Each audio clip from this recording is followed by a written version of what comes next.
Class 12th physics का पहला chapter और लेक्चर है नंबर 2। मेरा नाम अनुनय शर्मा और आप देख रहे हैं आपका अपना चैनल अनुनय एकेडमी। आज हम इस लेक्चर 2 में बात करेंगे कूलम्स लॉ की बहुत डिटेल में। आइए कूलम्स लॉ समझते हैं। कूलम्स लॉ कहता है कि अगर कोई एक चार्ज है, ये कोई एक चार्ज है, ये कोई दूसरा चार्ज है। इस चार्ज को मैं Q1 कह दूं, इस चार्ज को मैं Q2 कह दूं और इन दोनों के बीच का जो डिस्टेंस है वो कह देते हैं R। तो इन दो चार्जेस के बीच में या तो फोर्स ऑफ अट्रैक्शन होगी या फोर्स ऑफ रिपल्शन होगी, क्योंकि हम जानते हैं अगर लाइक चार्जेस है, नहीं Q1 भी पॉजिटिव है, Q2 भी पॉजिटिव है, या Q1 भी नेगेटिव है और Q2 भी नेगेटिव है, तो इनके बीच में जो फोर्स होगी वो तो होगी रिपल्सिव। लेकिन अगर एक चार्ज प्लस है दूसरा माइनस है, Q1 पॉजिटिव Q2 नेगेटिव, या उल्टा कर दूं Q1 नेगेटिव और Q2 पॉजिटिव, तो इन ये चार्ज हो गए अनलाइक चार्जेस, इनके बीच में होती है force of attraction. Coulomb's law हमें यह बताता है कि ये फोर्स ऑफ अट्रैक्शन हो या फोर्स ऑफ रिपल्शन हो, ये होगी कितनी, निकालनी कैसे है, मैग्नीट्यूड क्या होगा। बात समझ पाई? कूलम्स लॉ हमें क्या बता रहा है कि ये जो दो चार्जेस हैं, इन चार्जेस के बीच में जो फोर्स ऑफ अट्रैक्शन या फोर्स ऑफ रिपल्शन, दोनों में से कोई एक होगी, ये फोर्स होगी कितनी, उसके लिए ये लॉ दिया गया है। और ये लॉ कहता है कि दिस फोर्स ऑफ अट्रैक्शन और repulsion between the two charges is directly proportional to the product of the charges, so ये कर देते हैं product, and this force is inversely proportional to the square of the distance between them, ये कर देते हैं हम ऐसे। अब अगर मैं इन दोनों को कंबाइन कर दूं तो मेरे पास आता है force is Q1 Q2 upon R square. Is it okay? इन दोनों को एक साथ लिख दिया। अब मुझे ये प्रोपोर्शनलिटी साइन हटाना है तो मुझे यहां पे लगाना पड़ेगा एक प्रोपोर्शनलिटी कांस्टेंट, वो होता है इस केस में K Q1 Q2 upon R square. ये बन गया हमारे पास फाइनल फार्मूला ये चीज निकालने का कि ये फोर्स ऑफ अट्रैक्शन या फोर्स ऑफ रिपल्शन का अमाउंट कितना होगा, चाहे वो अट्रैक्टिव हो चाहे रिपल्सिव हो। लेकिन अब हमें कुछ चीजें और समझनी है। वो चीजें ये हैं कि कंडीशंस क्या हैं। कूलम्स लॉ ये कहता है कि भाई ये जो चार्जेस हैं ये रेस्ट पे होने चाहिए, ये दोनों चार्जेस रेस्ट पे हो, मूवमेंट में ना हो, पहली चीज। दूसरी चीज, ये चार्जेस पॉइंट चार्जेस होने चाहिए। कौन से चार्जेस होने चाहिए? Point charges. पॉइंट चार्जेस क्या होते हैं? वो चार्जेस जिनके बीच का जो डिस्टेंस और उनके अमाउंट को कंपेयर करें, यानी डिस्टेंस के कंपैरिजन में ये जो चार्जेस हैं इनका नेग्लिजिबल अमाउंट, डिस्टेंस के कंपैरिजन में चार्जेस नेग्लिजिबल हो, ऐसे चार्जेस को हम पॉइंट चार्जेस कह देते हैं। तीसरी ये बात कर रहा है ये चार्जेस फ्री स्पेस में रखे हुए हो, या ये कह लो कि ये चार्जेस वैक्यूम में रखे हुए हो। अब पढ़ते हैं ये definition. The force of interaction, interaction interaction attractive भी हो सकती है, रिपल्सिव भी हो सकती है, द अट्रैक्शन और repulsion between two stationary point charges, at rest होने चाहिए, पॉइंट चार्जेस होनी चाहिए, stationary point charges in vacuum, यानी हम बात कर रहे हैं फ्री स्पेस की, या वैक्यूम में होने चाहिए, is directly proportional to the product of the charges and inversely proportional to the square of the distance. That's it. फिर हमने इसको सॉल्व कर दिया, यहां पहुंच गए। अब जरा यहां रुकते हैं और इसको थोड़ा सा और समझते हैं। सी, ये जो चार्जेस है ये inversely proportional to the square of the distance between them है, यानी F is inversely proportional to the square of the distance between them. F is inversely proportional to the square of the distance between them. इसको हम कहते हैं inverse square law. क्या कहते हैं? Inverse square law. फिर से रिपीट कर रहा हूं, नोट कर लो अपनी डायरी में, इनवर्स स्क्वायर लॉ। तो यहां से मैं ये कह सकता हूं कि Coulomb's law follows inverse square law. इसका अगर मुझे बनाना हो ग्राफ तो यहां रखूंगा फोर्स, यहां रखूंगा डिस्टेंस और ग्राफ हो जाएगा इस ढंग का इनवर्स स्क्वायर। तो याद रख लेना कूलम्स लॉ, पहली चीज चार्जेस एट रेस्ट होनी चाहिए, दूसरी चीज पॉइंट चार्जेस होनी चाहिए, तीसरे वो वैक्यूम में रखे हुए या फ्री स्पेस में रखे हुए, और चौथा वो उसके बाद हमें ये पता चला कि ये इनवर्स स्क्वायर लॉ को फॉलो करते हैं। चलिए, ये हुई एक बात। अब बात करते हैं कि ये जो के है, ये जो के है इसके एसआई यूनिट क्या होंगे, एसआई यूनिट के क्या होंगे, तो निकाल लेते हैं के एसआई यूनिट। के को मैंने एक तरफ रख दिया, बाकी चीजों को मैं दूसरी तरफ ले गया तो ये हो गया F, ये हो गया R स्क्वायर, ये हो गया Q1, ये हो गया Q2। ये तो सिंपल है ना, K यहाँ रहने दिए, बाकी चीजें यहाँ रह गई। ये अब इसके एसआई यूनिट निकालने हो तो क्या करेंगे हम? भाई जितनी भी चीजें यहाँ इन्वॉल्व हैं उनका एसआई यूनिट लिख दो तो K का एसआई यूनिट आ जाएगा। फोर्स का एसआई यूनिट होता है न्यूटन, ये डिस्टेंस इसका एसआई यूनिट है मीटर, इसके ऊपर स्क्वायर लगा हुआ तो लगा दो स्क्वायर। नीचे आते हैं, ये चार्ज है, एक चार्ज उसका एसआई यूनिट कूलम, ये दूसरा चार्ज उसका एसआई यूनिट कूलम। अब इन दोनों को देख लो तो मेरे पास K का एसआई यूनिट क्या आ गया? न्यूटन मीटर स्क्वायर पर कूलम स्क्वायर। ये तो हो गया जी एसआई यूनिट। ये क्या हो गया मेरे पास? एसआई यूनिट किसका? K का।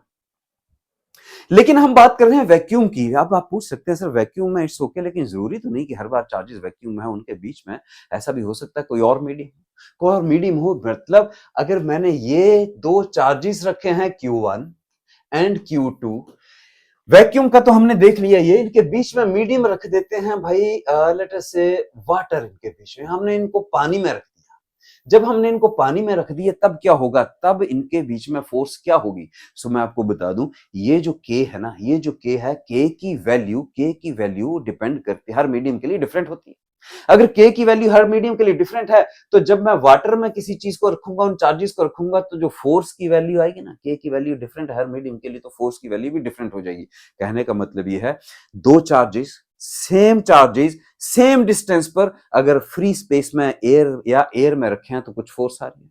उन्हीं सेम चार्जेस के बीच में अगर पानी आ गया, यानी मैं उनको पानी में डुबा के रख दूं तो उनके बीच में जो मीडियम है दैट इज वाटर, तो फोर्स डिफरेंट हो जाएगी। उसी को मैं अगर ऑयल में रख दूं, वही दो चार्जेस सेम डिस्टेंस पर ऑयल में डाल दूं, यानी इनके बीच का जो मीडियम हो गया वो ऑयल हो गया, तो फोर्स कुछ डिफरेंट आएगी।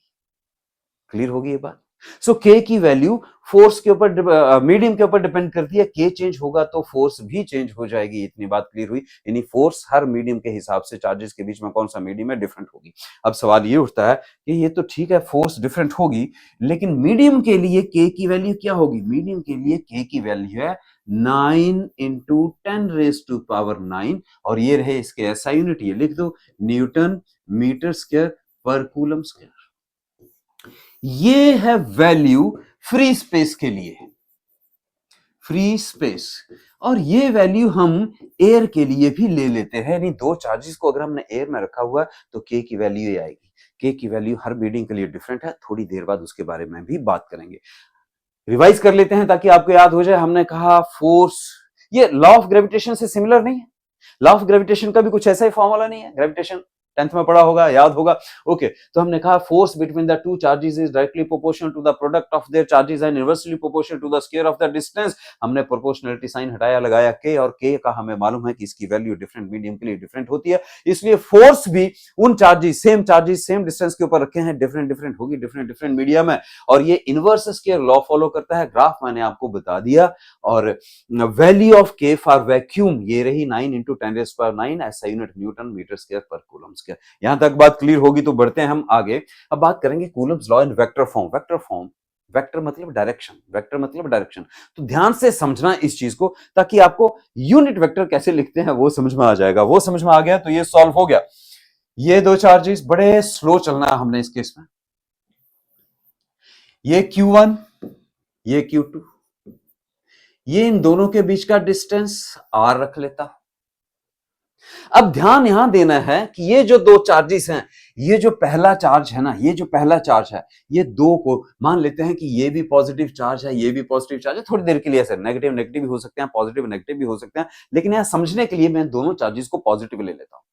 कंडीशन क्या थी? दोनों यूनिट चार्जेस हैं, दोनों सेम है, लाइक हैं। अगर दोनों चार्जेस पॉजिटिव हैं तो इनके बीच में फोर्स ऑफ रिपल्शन होगी या नहीं होगी? फोर्स ऑफ रिपल्शन होगी। फोर्स ऑफ रिपल्शन होगी तो मतलब ये Q1 इस Q2 को इस तरफ को धक्का देगा, ये Q1 Q2 को इधर धक्का देगा, इधर को फोर्स लगाएगा।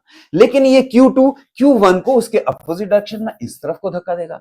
यानी इन दोनों फोर्सेस का मैग्नीट्यूड तो सेम है। मैग्नीट्यूड कैसे निकालते हैं? कूलम्स लॉ से।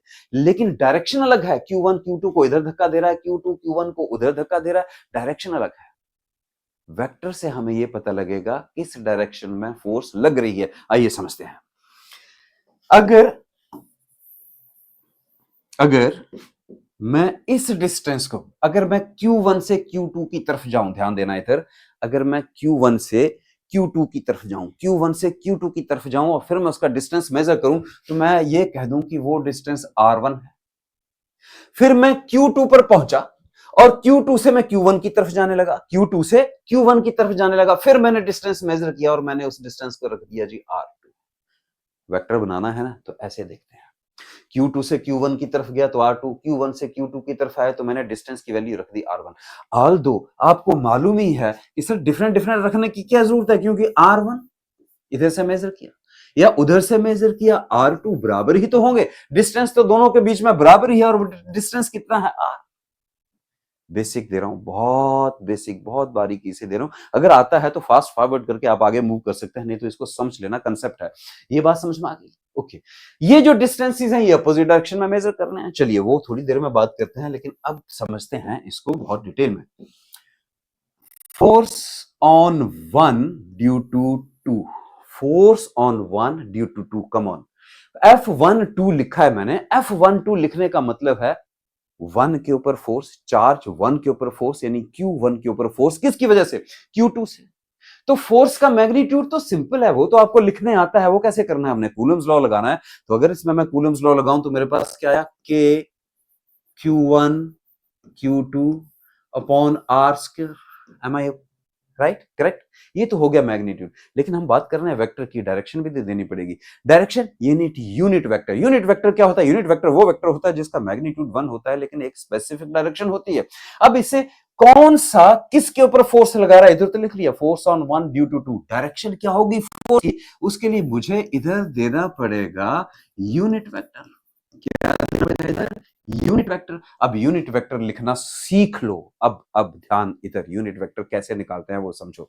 यूनिट वेक्टर ये मैं इधर निकाल के दिखाता हूं आपको। यूनिट वेक्टर, यूनिट वेक्टर होता है जहां से चले वो इनिशियल पोजीशन, जहां पहुंचे वो फाइनल पोजीशन। यूनिट वेक्टर होता है यानी final position, final position minus initial position. क्या मतलब हुआ इसका, इधर आओ समझते हैं। Force on one due to two का मतलब है Q2 Q1 के ऊपर फोर्स लगा रहा है, यही मतलब हुआ ना। Force on one due to two का मतलब है Q2 Q1 के ऊपर फोर्स लगा रहा है। Q2 की फोर्स चली Q1 की तरफ, इधर Q2 की फोर्स चली Q1 की तरफ, जहां से चली वो हुआ हमारा इनिशियल पॉइंट, और जहां पहुंची वो हुआ हमारा फाइनल पॉइंट। फोर्स कहां से चली? Q2 से, हो गया इनिशियल पॉइंट। कहां जा रही है? Q1 के ऊपर, वो पॉइंट क्या हो गया? Final point. और हम वेक्टर, यूनिट वेक्टर कैसे निकालते हैं? Final minus initial. तो फाइनल से डिस्टेंस मेजर किया था तो वो था R1, इनिशियल से मेजर किया था वो था R2, इसके ऊपर लगा दिया मैंने कैप, ये हो गया R1 minus R2 unit vector इसका। कहां से? 2 से 1 की तरफ। इस यूनिट वेक्टर को हम ऐसे भी लिख सकते हैं, इस यूनिट वेक्टर को हम लिख सकते हैं R21, इसको भी नोट कर लो। R1 माइनस R2 को R21 भी लिख सकते हैं, 2 से 1 की तरफ, 2 से 1 की तरफ, 2 से 1 की तरफ। ये बात समझ में आ गई? अब यहां लिख देते हैं इसको।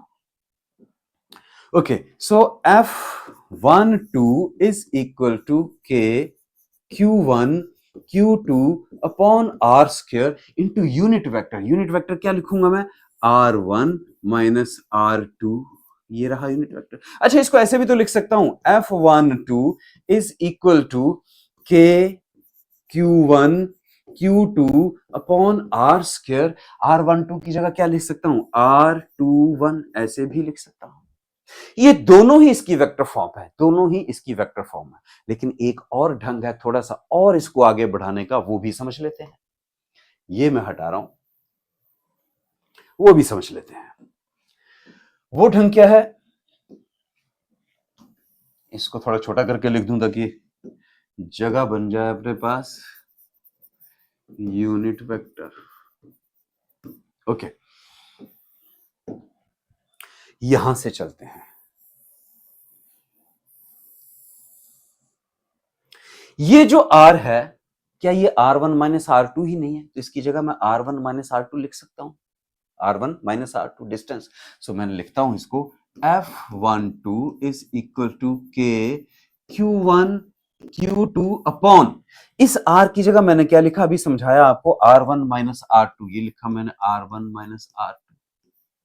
और ये हो गया इसका square, R1 minus R2, R का हो गया स्क्वायर।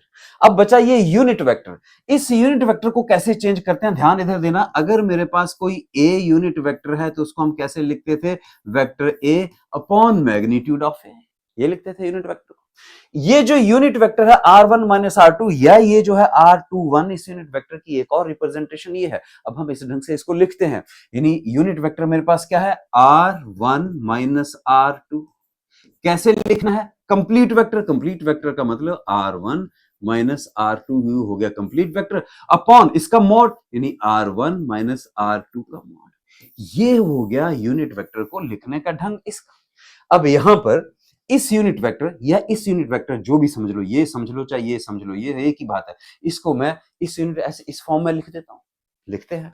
सो ये बन गया मेरे पास R1 माइनस R2, ये हो गया vector upon mod of R1 minus R2। Clear है यहां तक? Easy, I am sure easy. Comment भी कर देना आपको आसान लगा समझने में तो बहुत अच्छा। अच्छा, इसको अब मैं और सॉल्व कर सकता हूं। ये रहा स्क्वायर, ये रहा 1 स्क्वायर, और इसको कर दूं, ऐसे कर दूं तो क्या आएगा मेरे पास, देखो F12 is equal to K Q1 Q2 upon this into this. ये क्या हो गया, R1 माइनस R2 का क्यूब, और ये ऐसे लिख दो R1 माइनस R2, ये वेक्टर फॉर्म। ये भी हमारे पास क्या होगी भाई साहब, ये होगी हमारे पास vector form F12 force upon 1 due to 2। यहां तक ठीक है। सिमिलरली, ठीक ऐसे ही सिमिलरली क्या हम सिमिलरली F21 निकाल सकते हैं? F21 समझ लेते हैं पहले, फिर आते हैं। F21 का मतलब क्या है, force on 2 due to 1। Come on, फिर से समझ लेते हैं, दोबारा समझ लेते हैं। फोर्स ऑन 2 ड्यू टू 1, यानी 2 के ऊपर 1 की वजह से फोर्स। तो फोर्स 1 से चली 2 की तरफ, ध्यान इधर, फोर्स चली 1 से 2 की तरफ, 1 से 2 की तरफ। ये हो गया इनिशियल इस बारे में, और ये हो गया फाइनल। अब मुझे इसका यूनिट वेक्टर निकालना है। यूनिट वेक्टर निकालना है तो फाइनल माइनस इनिशियल, यानी इस केस में जो यूनिट वेक्टर आएगा वो होगा R2 बना फाइनल। फोर्स चली Q1 से इनिशियल, फोर्स पहुंची Q2 पर जहां R2 है, और यूनिट वेक्टर कैसे निकालते हैं, फाइनल यानी R2 माइनस इनिशियल यानी R1। यही तो किया था हमने इस केस में। ये यूनिट वेक्टर, इस यूनिट वेक्टर को मैं ऐसे नहीं लिख सकता हूं क्या, R12 ऐसे भी लिख सकते हैं, ऐसे भी लिख सकते हैं, जैसे मर्जी लिख लो। क्लियर होगी बात यहां तक? अब आते हैं इधर, या तो सिमिलरली आप सीधा लिख सकते हैं, लेकिन मैं आपको फिर भी करके दे रहा हूं इसे, ताकि आपको कोई परेशानी ना हो, मैं आपको करके बता देता हूं। F21 हमने निकालना है, F12 हम निकाल चुके हैं। F21 मतलब ये K Q1 Q2 upon R square. यहां लिखना था हमने यूनिट वेक्टर, जैसे यहां लिखा है। ये यूनिट वेक्टर इस केस में क्या हो गया, इस केस में हो गया ये R12 कैप, लिख सकते हैं ऐसे R12 कैप। इसको हम R12 भी कहते हैं, R12 कैप ऐसे लिख सकते हैं।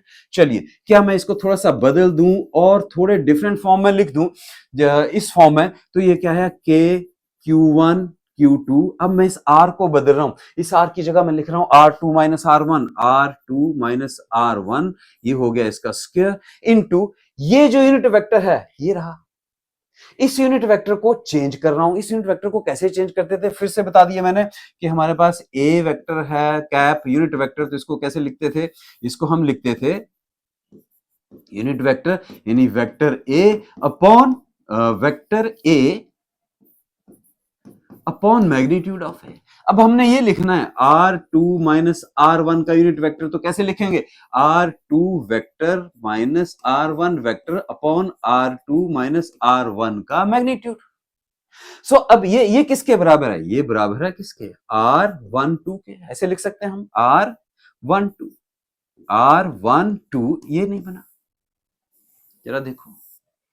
तब R12 की जगह मैं ये लिख दूं R2 माइनस R1, या आप पहले यहां से भी चल सकते हैं या आप यहां से भी चलते हैं, that is one and the same thing. So इसको मैं अब चेंज कर देता हूं और लिख देता हूं। ये हो गया R2 माइनस R1 ये vector upon R2 minus R1 का मॉड। चलिए अब मेरे को बताओ अब क्या बचा, अब तो सिर्फ सॉल्व करके इसको फाइनली लिखना है। तो सॉल्व करके मेरे पास यही क्या बच गया, ये बच गया मेरे पास F21 इज इक्वल टू, ये ऐसे ही K Q1 Q2 upon this into this क्या बन गया, ये बन गया R2 माइनस R1 का क्यूब, और यहां मेरे पास क्या रह गया, ऊपर ऊपर रह गया R2 माइनस R1, ये हो गया इसका वेक्टर फॉर्म। सो आप वेक्टर फॉर्म में ऐसे भी लिख सकते हैं, ऐसे भी लिख सकते हैं, आप वेक्टर फॉर्म में ऐसे भी लिख सकते हैं। अब दोनों को देखो जरा, इसको देखो, F12 ये मैग्नीट्यूड सेम है, K Q1 Q2, नीचे क्या है R1 माइनस R2 का क्यूब, और F2 में क्या है R2 माइनस R1 का cube, F21 R2 minus R1। Clear हो गया बात? अच्छा, अब अगर इसको मैं वैसे देखूं, इस फॉर्म में देखूं, इस फॉर्म में देखूं कि F12 अगर मैंने यहां लिखा है तो यहां मैं यूनिट वेक्टर अगर ऐसे लिख रहा हूं तो R21 लिख रहा हूं। यहां अगर F21 मैंने लिखा है तो इधर यूनिट वेक्टर लिख रहा हूं R12, इसका उल्टा, ये 21 है तो ये 12 है, ये 12 है तो R में 21 है, ऐसे ही याद रख लो अगर याद ही रखना है तो। यानी जब भी आप यूनिट वेक्टर लगाएंगे, अगर आपने इधर 12 लिखा है तो यूनिट वेक्टर में 21 लिखेंगे, उसका उल्टा कर देंगे। यहां भी देखिए F21 लिखा है ना, F21 लिखा है फोर्स का, तो यूनिट वेक्टर में जब आप इसको लिखेंगे तो आप इसको F21 की जगह R12 कर देंगे, यानी चेंज कर देंगे। अगर वैसे याद नहीं रहे तो ये ऐसे याद रख लेना और ऐसे ही प्रेजेंटेशन उधर देना, ये हो जाएगा। सो ये रही हमारी कूलम्स वेक्टर फॉर्म। लेकिन अब सवाल कुछ एक इस ढंग का भी आता है, बहुत इंपॉर्टेंट क्वेश्चन है, right Coulomb's law in vector form. भाई ये रहा Coulomb's law in vector form. फिर आगे कह रहा है and show that it obeys Newton's third law of motion, और ये बताओ कि ये Newton's third law of motion obey करता है, ये बताओ कि ये Newton's third law of motion obey करता है। चलिए Newton's third law of motion के लिए हम लोग शुरू करते हैं। मैं पहली चीज पकड़ रहा हूं, ये सब कुछ करते करते हम यहां पहुंच गए। फिर हम यहां लिखेंगे सिमिलरली, फिर मैं इसको पकड़ रहा हूं, यहां पहुंच गए, ये 2, इन दोनों को यहां से उठा के मैं इधर रख रहा हूं, तो आप समझ जाना कि यहां पीछे से ही सारा साथ में करना है। F12 is equal to K Q1 Q2 upon R square into R, क्या लिखना है, 1 2 है तो 2 1। Similarly F21 K Q1 Q2 upon R square, लिखना क्या है इसका उल्टा R12, ये क्या, क्लियर है? अब आते हैं इधर वापस।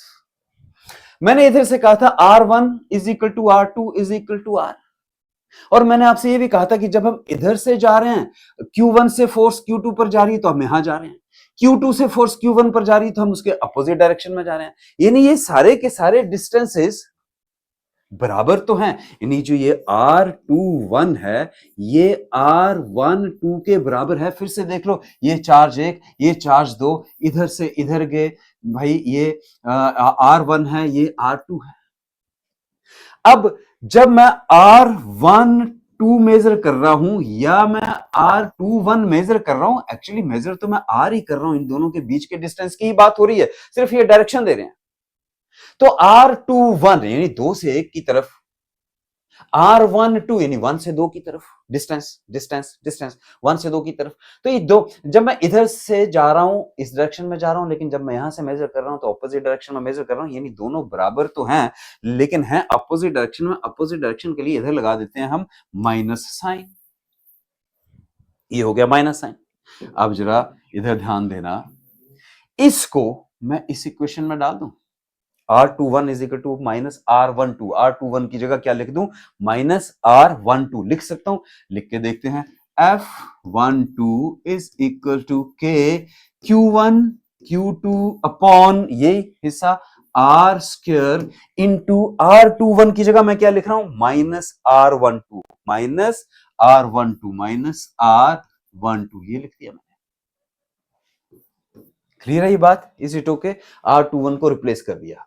माइनस साइन जरा इधर ले लेता हूं तो मेरे पास बचा F12 is equal to minus, क्या बचा इधर, K Q1 Q2 upon R square into R12 is it okay. अब इधर देखो ध्यान से, अगर मैं यहां ब्रैकेट लगा दूं तो शायद और आसान आपके लिए हो जाएगा। ये जो ब्रैकेट के अंदर हिस्सा है क्या ये नहीं है। K Q one Q two upon R square R one two, K Q one Q two upon R square R one two, और ये किसके बराबर है, एफ टू वन के। तो इस जगह पे मैं F21 लिख देता हूं, तो मेरे पास बचा F12 is equal to F21, और ये रहा साथ में माइनस साइन। क्या ये न्यूटन्स थर्ड लॉ नहीं है? न्यूटन्स थर्ड लॉ क्या कहता है? न्यूटन्स थर्ड लॉ कहता है action is equal and opposite, यानी माइनस साइन, अपोजिट जब भी होता है तो हम माइनस साइन लगाते हैं, is equal and opposite to reaction. This shows that Coulomb's law obeys Newton's third law. This shows that Coulomb's law obeys Newton's third law. Easy? Correct. आगे बढ़ते हैं। Comparison of Coulomb's law with gravitation law. Gravitation और Coulomb's law के बीच में comparison, तो पहले तो इधर मैं law लिख देता हूं तो आसान हो जाएगा समझने के लिए। Gravitation को मैं Fg लिख देता हूं, which is equal to G m1 m2 upon R square. याद तो होगा आपको, नहीं याद है फिर भी एक बार मैं समझा देता हूं। चलो, ये कोई मास है m1, ये कोई मास है m2, दोनों के बीच का डिस्टेंस जो है वो अगर r है, तो ग्रेविटेशन कहता है कि force of attraction between these, in masses के बीच में हमेशा फोर्स ऑफ अट्रैक्शन ही होती है, मासेस के बीच में फोर्स ऑफ रिपल्शन नहीं होती। So force of attraction between these is directly proportional to the product of their masses and inversely proportional to the square of the distance between them. Coulomb's law के similar जा रहा है ना। अगर इसको मैं हटाऊं तो मेरे पास आ जाएगा F is equal to G m1 m2 upon R square. देखो सिमिलर, यहां कूलम्स लॉ में यहां k था, इधर चार्जेस थे q1 q2, इधर यहां g है और इधर मासेस हैं m1 m2। ये है ग्रेविटेशन लॉ। कूलम्स लॉ भी तो ऐसे ही है। कूलम्स लॉ ये समझ में आ गया ना। तो अब मैं इधर लिख रहा हूं कूलम्स लॉ। कूलम्स लॉ तो हम समझ चुके हैं, इसलिए स्ट्रेट वे लिख देता हूं। कूलम्स लॉ को मैं FC लिख देता हूं, which is equal to k q1 q2 upon r square. अब देखो सिमिलर है एग्जैक्टली। ओके, अब इन लॉज, इन दोनों लॉज के बीच में कुछ सिमिलरिटीज हैं, कुछ डिससिमिलरिटीज हैं। सिमिलरिटीज, कुछ डिससिमिलरिटीज, दोनों को समझते हैं। पहले समझते हैं similarities. Both forces obey inverse square law. मैंने अभी थोड़ी देर पहले आपके साथ इनवर्स स्क्वायर लॉ की बात की थी। यानी अगर मैं ग्रेविटेशनल फोर्स की बात करूं तो ये भी inversely proportional to the square of the distance between the two masses है। अगर मैं कूलम की बात करूं तो ये भी proportional to square of the distance between two. Inverse मतलब इनवर्सली प्रोपोर्शनल है, स्क्वायर मतलब उसका स्क्वायर है इनवर्स का। सो इनवर्स स्क्वायर लॉ, दोनों ही इनवर्स स्क्वायर लॉ फॉलो करते हैं, ये पहली बात होगी। Both forces act along the line joining the center and follows Newton's third law. They follow Newton's third law, ये हम बात कर ही चुके। कूलम के जो है it follows Newton's third law, अभी बात की। ये भी वैसे ही है, force between the two masses। ये मास इस मास को अपनी तरफ खींच रहा है, ये मास इस मास को अपनी तरफ खींच रहा है, दोनों अपोजिट डायरेक्शन में खींच रहे हैं, ये इधर खींच रहा है उधर खींच रहा है। सो ये they follow third law. Both forces acts along the line joining the centers। क्या मतलब हुआ इसका? इसका मतलब हुआ कि ये जो फोर्सेस हैं, अगर ये एक है ये दूसरा है, इसके बीच में ये जो लाइन जिससे हम ज्वाइन कर रहे हैं सेंटर्स, स्ट्रेट लाइन, ये इस स्ट्रेट लाइन पर ही एक्ट करेंगी। ऐसा नहीं एक्ट करेंगे कि कोई इधर आड़ी तिरछी ऐसे चली जाए, नहीं, ये स्ट्रेट लाइन, इसी स्ट्रेट लाइन पर एक्ट करेंगी, चाहे वो ग्रेविटेशन हो चाहे वो कूलम्स लॉ हो। That is it. Both are conservative forces. भाई कंजर्वेटिव फोर्सेस का क्या मतलब होता है? कंजर्वेटिव फोर्सेस वो फोर्सेस होती हैं जो इनिशियल एंड फाइनल पोजीशन के ऊपर डिपेंड करती हैं। किस रास्ते से गई वो चीज इसके ऊपर डिपेंड नहीं करता। चलो ये समझ लेते हैं एक बार, फिर आपने किया तो होगा लेकिन फिर एक बार समझ लेते हैं। इधर मैंने एक Q1 चार्ज रखा और मेरे पास यहाँ Q2 चार्ज है, उसे लेके मैं घूम घाम के मैंने उस Q2 चार्ज को यहां रख दिया। मैंने ये जितना भी रास्ता फॉलो किया, कभी इधर गया इधर गया इधर गया इधर गया, इससे कोई मतलब नहीं है। जब भी हम दोनों के बीच में फोर्स, तो लाइन ज्वाइनिंग द सेंटर्स करेंगे। ये थी इसकी इनिशियल पोजीशन, ये दूसरे की ये इसकी फाइनल, इनिशियल और फाइनल पोजीशन। यानी Q2 उधर था मेरे पास, फाइनली वो इधर पहुंच गया, इससे मुझे कोई लेना देना नहीं। जब वो कहीं रेस्ट हो गया, उस टाइम पे अगर मैंने कोई भी फोर्स निकालनी है तो इनिशियल और फाइनल पोजीशन के बीच निकालेंगे। अगर मान लेते हैं Q2 मैं यहां से लेके जा रहा हूं और मैं इधर रुक गया, तो यहां से ये लाइन ज्वाइनिंग, Q1 को मैंने फिक्स रखा है, अगर Q2 मैंने इधर रोक दिया, इधर रख दिया, तो यहां से लाइन ज्वाइनिंग, यानी ये इनिशियल एंड फाइनल दोनों की जो फाइनल किस रास्ते से आ रहा है इससे कोई मतलब नहीं, और same is true for gravitational force also. So क्या हुआ, both forces obey universal law, समझ लिया, both forces act along the line joining the center and follows the Newton's third law, ये भी हमने समझ लिया, both are conservative forces, ये हैं similarities। तो अगर पूछा जाए आपसे what are the similarities, तो अब आप इसका आंसर आसानी से दे सकते हो कि भाई ये 3 similarities हैं। डिससिमिलरिटीज क्या है, मेन डिससिमिलरिटीज जो वो चीजें जो इनकी सिमिलर नहीं है वो बात कर लेते हैं। Coulomb's force can be attractive और रिपल्सिव, भाई ये बात तो हमने कर ही चुके हैं ना, ये फोर्स अट्रैक्टिव भी हो सकती है, रिपल्सिव भी हो सकती है। कब की थी, यानी कब लाइक चार्जेस हो, प्लस प्लस या माइनस माइनस, तो इनके बीच में जो फोर्स होती है वो रिपल्सिव होती है, और अगर एक प्लस है और दूसरा माइनस है तो इनके बीच में जो फोर्स होती है वो अट्रैक्टिव होती है, ये बात हम कर चुके हैं। So Coulomb's force can be attractive और रिपल्सिव, कूलम की फोर्स दोनों ही तरह बिहेव कर सकती है, अट्रैक्टिव भी हो सकती है, रिपल्सिव भी हो सकती है, क्योंकि दो चार्जेस के बीच में। लेकिन gravitational force is always attractive, mark this word, always attractive। अगर दो मासेस हैं तो उन मासेस के बीच में जब भी कोई फोर्स होगी, ये मास m1 है, ये मास m2 है, और इस फार्मूले से हम इसको निकाल रहे हैं, ये फोर्स हमेशा अट्रैक्टिव ही होती है, मासेस के बीच में रिपल्शन नहीं होती, वो रिपल्सिव फोर्स नहीं होती। Okay, Coulomb's force depends on medium, very important, medium between the charges, charges के बीच में कौन सा मीडियम है उसके ऊपर डिपेंड करती है। क्यों डिपेंड करती है, क्योंकि k की वैल्यू हर मीडियम के लिए डिफरेंट होती है, इस बारे में हम बात कर चुके हैं। लेकिन लेकिन लेकिन लेकिन ग्रेविटेशनल फोर्स मीडियम के ऊपर डिपेंड नहीं करती, यानी दो मासेस हैं, इनके बीच में कोई भी मीडियम हो, ये फोर्स जितनी है उतनी ही रहेगी, इसके ऊपर कोई फर्क नहीं पड़ेगा। सो ग्रेविटेशनल फोर्स दो मासेस के बीच में मीडियम हो ना हो कोई फर्क नहीं, सेम रहेगी। लेकिन कूलम्स फोर्स अगर उन चार्जेस के बीच में कोई मीडियम डिफरेंट डिफरेंट कर दिया तो फिर वो फोर्स डिफरेंट डिफरेंट हो जाती है। Okay, Coulomb's force is much much greater than the gravitational force। Coulomb की फोर्स ग्रेविटेशनल फोर्स से बहुत बड़ी होती है। बड़ी होती क्यों है, क्योंकि value of k is much much greater than value of g। Value of k, value of k, ये जो k है, ये जो k है कूलम्स फोर्स में, इसकी वैल्यू ग्रेविटेशनल कांस्टेंट g से बहुत बड़ी होती है। देखें जरा, k की वैल्यू होती है 9 into 10 raise to the power 9, यह है k की वैल्यू, और g की वैल्यू होती है 6.67 into 10 raise to the power -11। फर्क देख रहे हो, ये 9 इंटू 10 रेज टू पावर 9 है और ये 6.67 इंटू 10 रेज टू पावर -11 है। -11 का फर्क समझ रहे हो, -11 का फर्क है मतलब 6.67 अपॉन ये 1 2 3 4 5 6 7 8 9 10 11, इतनी सारी जीरोस नीचे लगाऊं, फिर इसको मैं इससे डिवाइड करूं, तब जी की वैल्यू आएगी, कितनी छोटी हो जाएगी यार। लेकिन इधर के की वैल्यू देखो, के की वैल्यू क्या है, के की वैल्यू है 9 इंटू 90 1 2 3 4 5 6 7 8 9, इसको हम किसी चीज से डिवाइड नहीं कर रहे हैं, ये वैल्यू कितनी बड़ी है और ये वैल्यू कितनी छोटी है। इसी वजह से फोर्स ऑफ ग्रेविटेशन बहुत छोटी है force of coulomb, Coulomb's force से। क्यों छोटी है, क्योंकि ये जो वैल्यू ऑफ जी यानी कांस्टेंट की वैल्यू है ना, ये केस के मुकाबले में बहुत छोटी है, ये देखा ना हमने, बहुत बहुत बहुत छोटी है। चलिए आगे बढ़ते हैं।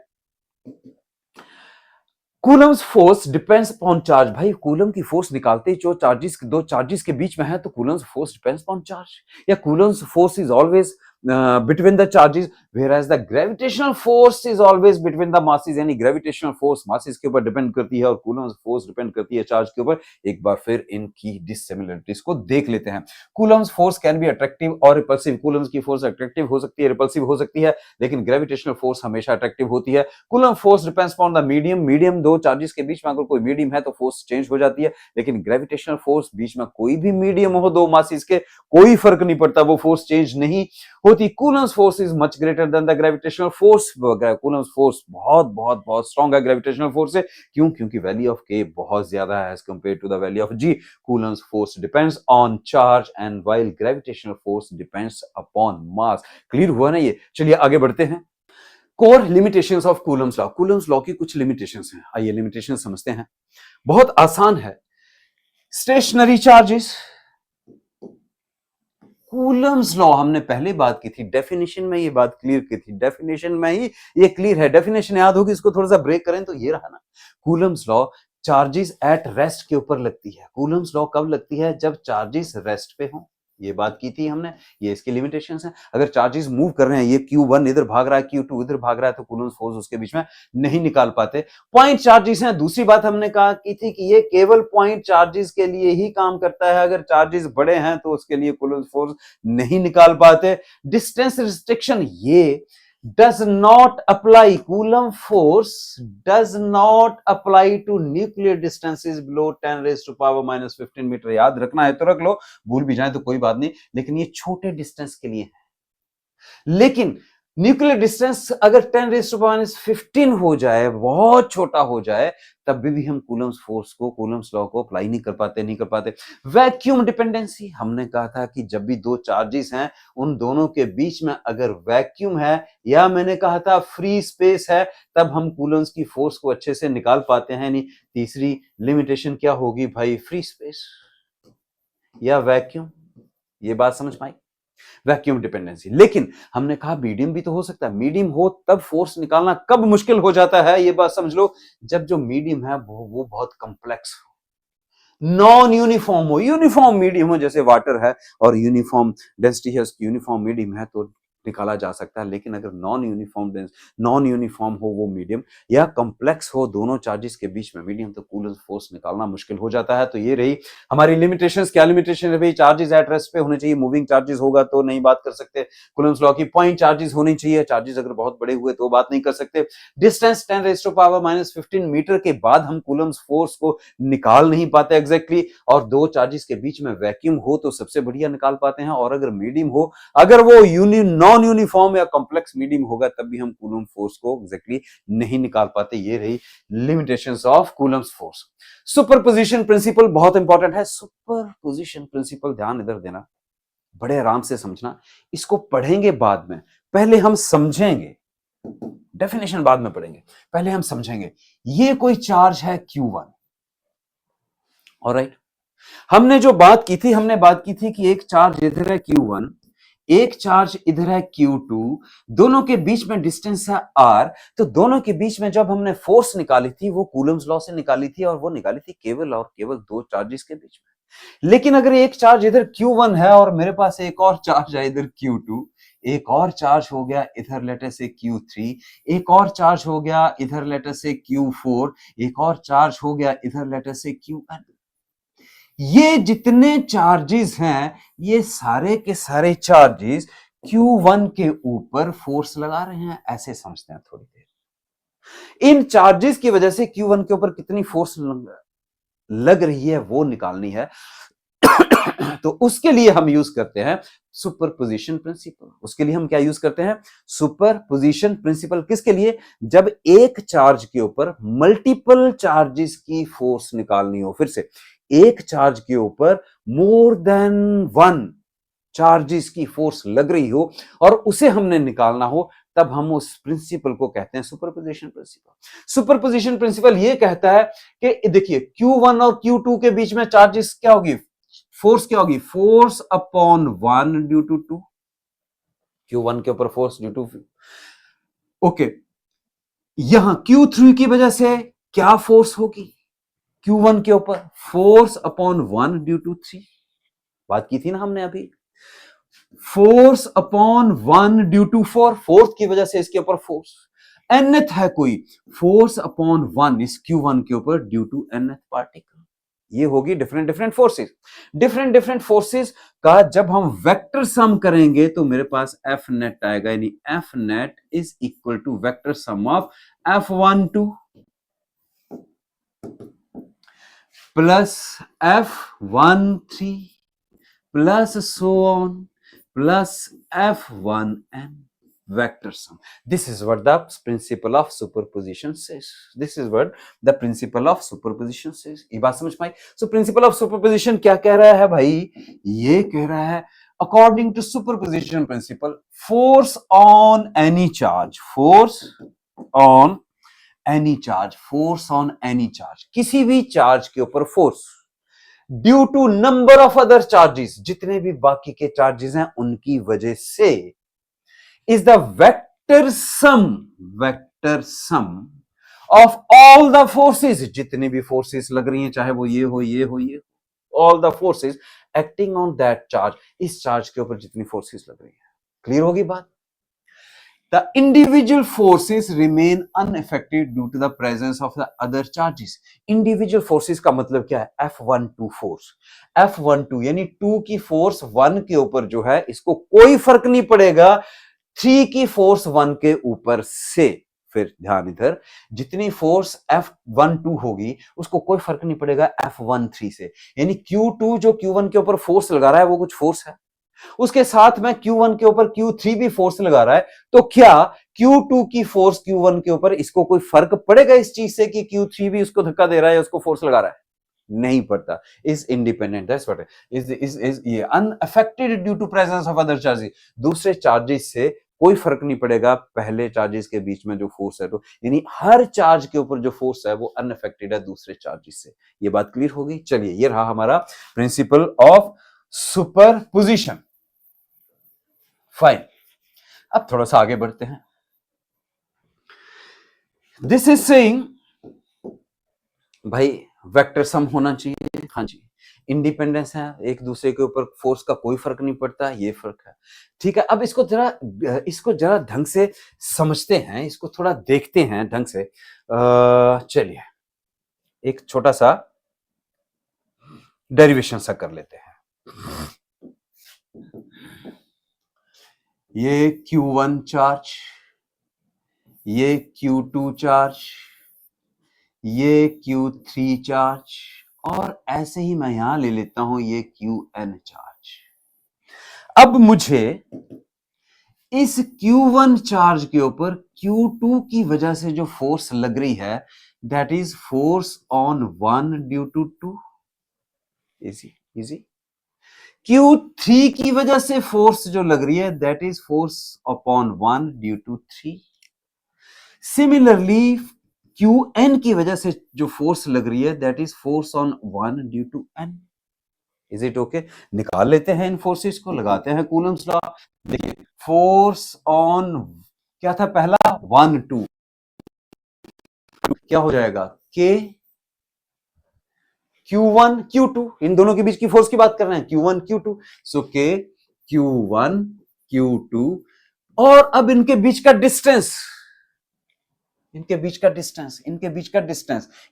डिस्टेंस मान लेते हैं R1 रख लेते हैं इस डिस्टेंस को। अगर इसको R1 रख लें तो यहां पे इसको मैं R1 रख लेता हूं, और इधर लगाऊंगा इसका यूनिट वेक्टर क्या था? ये 1 2 है, तो 2 1, ये इसको 2 1 भी लिख लो, चलो। Is it okay? देखो ध्यान से देखो, ये चीज मैंने आपको बताई हुई है, ध्यान से देखो, पिछला थोड़ा सा जाके याद करो, पिछले वाला थोड़ा सा देखो, जो मैंने आपको बताया था कि 1 2 यूनिट वेक्टर हम लोग कैसे लिखते हैं, उसको थोड़ा सा देखो। क्लियर होगी बात? अच्छा, ये R21, तो R21 का स्क्वायर भी तो करना है, ये होगी एक चीज। अच्छा, similarly force upon 1 due to 3 निकाल लेते हैं। फोर्स अपॉन 1 ड्यू टू 3 क्या हो गया? फोर्स अपॉन 1 यानी Q1 ड्यू टू 3 यानी Q3। अब यहां पे Q3 आ गया, अपॉन R31 का स्क्वायर, 1 3 है ना, 3 1 इंटू R31 यूनिट का। आई बात समझ में? वो वाला vector form, Coulomb's law. Okay, similarly F1n निकाल लेता हूं, F14 निकालो, F15 निकालो, हम सीधा F1n निकाल लेते हैं। F1n कितना हो गया? K Q1 तो है 1, अगला क्या है? चार्ज Qn अपॉन R, ये रहा N1, ये हो गया इसका स्क्वायर, इंटू Rn1 का कैप। ये 1n है तो ये n1 हो गया। अब प्रिंसिपल ऑफ सुपरपोजिशन कह रहा है कि फोर्स जितनी है सबका वेक्टर सम होगा, तो वेक्टर की फोर्स तो मैंने निकाल ली वेक्टर फॉर्म में। अब इनका वेक्टर सम करते हैं तो हमारे पास टोटल फोर्स आ जाएगी। वेक्टर सम का मतलब है F नेट क्या होगा? Is equal to F12 plus F13 plus so on plus F1n, यही है, प्लस F1n। ये है प्रिंसिपल ऑफ सुपरपोजिशन। अब इन सब की वैल्यू इसमें रख देते हैं तो हमारे पास बात बन जाएगी। चलिए रखते हैं वैल्यूज। मैं इनको हटा रहा हूं, इसको एक मिनट, इसको मैं थोड़ा साइड कर देता हूं, जरूरत पड़ी तो हम इस्तेमाल कर लेंगे। आइए, F net, so this is F net. Vector sum F12 की जगह क्या मैं रखूं? F12 की वैल्यू के Q1 Q2 अपॉन R21 का square into R21 cap plus F13। तो F13 क्या हो गया? K Q1 Q3 upon R, क्या है इधर? 31 का square R31 cap plus F1n क्या हो गया? K Q1 QN upon R N1 का स्क्वायर इंटू RN1 का कैप। क्लियर है ये? अब देखो जरा इसमें कॉमन कितनी चीजें निकालो, तो हमारे पास आ गया F net is equal to, देखो K सब में है तो K कॉमन है, Q1 सब में है तो Q1 कॉमन है। अंदर क्या रह गया? अंदर मेरे पास क्या रह गया? के Q1 इधर से बाहर आ गया, इधर रह गया मेरे पास Q2 अपॉन R21 का स्क्वायर R21 कैप प्लस इधर क्या रह गया मेरे पास? Q1 तो बाहर आ गया, इधर क्या रह गया? Q3 अपॉन R31 का स्क्वायर R31 कैप। ठीक है बात? यहां क्या रह गया मेरे पास? इधर रह गया QN अपॉन RN1 का स्क्वायर इंटू RN1 का कैप। यही बचा। ध्यान से देखो हमने क्या किया, के Q1 कॉमन ले लिया। अब जरा इसको समेशन की फॉर्म में लिख दूं, F net is equal to K Q1 K Q1, आगे जाओ जी, summation Q2 Q3 Q so on Q4 Q5 Qn। तो मैं इसको QI नहीं लिख दूं, और राइट जी लिख देते हैं upon R21 R31 R41 so on RN1। तो मैं इसको R234 से चेंज हो रहा है तो I and 1 लिख दूं, ये इसका स्क्वायर। Easy easy easy. ये बचा R21 cap R31 cap RN cap, यानी मैं इसको लिख दूं RI1 कैप। I कहां से जाएगा? यहां से शुरू किया था, ये 2 है, ये भी 2 है। I की value go from 2 to n। ये हो गया तुम्हारा net superposition principle. This is superposition principle, this is superposition principle. ये बात क्लियर होगी? थोड़ा और सिंपल करूं इसको, थोड़ा सा और। चलिए थोड़ा सा और सिंपल करके मैं आपको इसे बताता हूं। अगर ये फोर्सेस को मैं, अगर इन फोर्सेस को मैं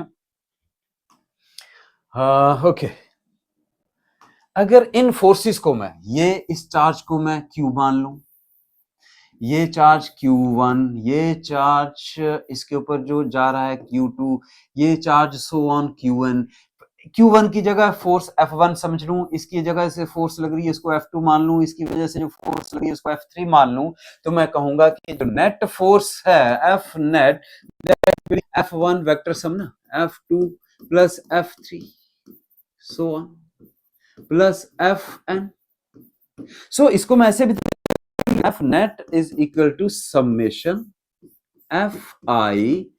Fi from 1 to n। जैसे मर्जी कर लो, डिपेंड करता है आपने इधर कौन सी, इधर Q1 लिया है तो हमने वैसे करेंगे, इधर Q लिया है तो कुछ ऐसे कर सकते हैं, या आप उस ढंग से जैसे एग्जैक्टली हमने किया, समझने के लिए, कंसेप्ट के लिए, this is the best way to do the things.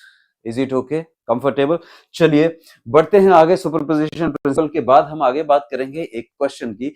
The two charges of each plus Q are placed along a line AB। दो चार्जेस हैं, दोनों की वैल्यू सेम रखी है, plus Q are placed along a line AB। Line AB के पास उनको रखा हुआ, AB लाइन के ऊपर रखा हुआ। A third charge minus Q is placed between them. एक तीसरा चार्ज उनके बीच में रख देते हैं। At what position will the system be in equilibrium? System equilibrium में कब होगा? अच्छा पहले समझते हैं, आइए। ओके, ये एक चार्ज, ये दूसरा चार्ज, ये है प्लस क्यू चार्ज और इधर भी है प्लस क्यू चार्ज। ये कह रहा है दो इक्वल चार्ज रखे हैं, इसको मैं ए मान लेता हूं और इसको मैं बी मान लेता हूं। ये ए बी लाइन ज्वाइन कर रही है इन दो चार्जेस को जो कि इक्वल। एक थर्ड चार्ज माइनस क्यू, एक तीसरा चार्ज है माइनस क्यू। इसको कहां प्लेस करें कि सिस्टम इक्विलिब्रियम आ जाए? भाई इक्विलिब्रियम का मतलब क्या होता है? इक्विलिब्रियम का मतलब है कि अगर ये दो चार्जेस हैं, इनके बीच में मैं ये तीसरा चार्ज माइनस क्यू रखूं तो इस चार्ज की फोर्स इस पर लगेगी, इस चार्ज की फोर्स भी इस पर लगेगी। जब ये दोनों फोर्सेस, इसको मैं F1 कह लूं, इसको F2 कह लूं, यानी F1 फोर्स जो है वो F2 फोर्स के बराबर हो जाए, यानी इस चार्ज को ऐसी जगह रखा जाए, ध्यान इधर, इस चार्ज को इस ए बी लाइन में ऐसी जगह रखा जाए जहां F1 is equal to F2 हो जाए, force due to 1 must be equal to the force due to 2, तो हम कहेंगे ये इक्विलिब्रियम में है। तो रख लेते हैं भाई। लेट अस से, देखिए ये दोनों चार्जेस बराबर हैं तो मैग्नीट्यूड तो बराबर होगा, तो यहीं से समझ में आ रहा है कि अगर हम सेंटर में रख दें तो इक्विलिब्रियम आ जाएगी, तो फोर्सेस बराबर होंगी। लेकिन अगर चार्जेस डिफरेंट हुए तो कैसे करेंगे? तो हम इसे पहले कंसेप्ट के हिसाब से करते हैं और फाइंड आउट करते हैं, वैसे ही बाकी की चीजें करनी है। फाइन, मैं ये कहता हूं कि मैंने ये चार्ज रखा इधर,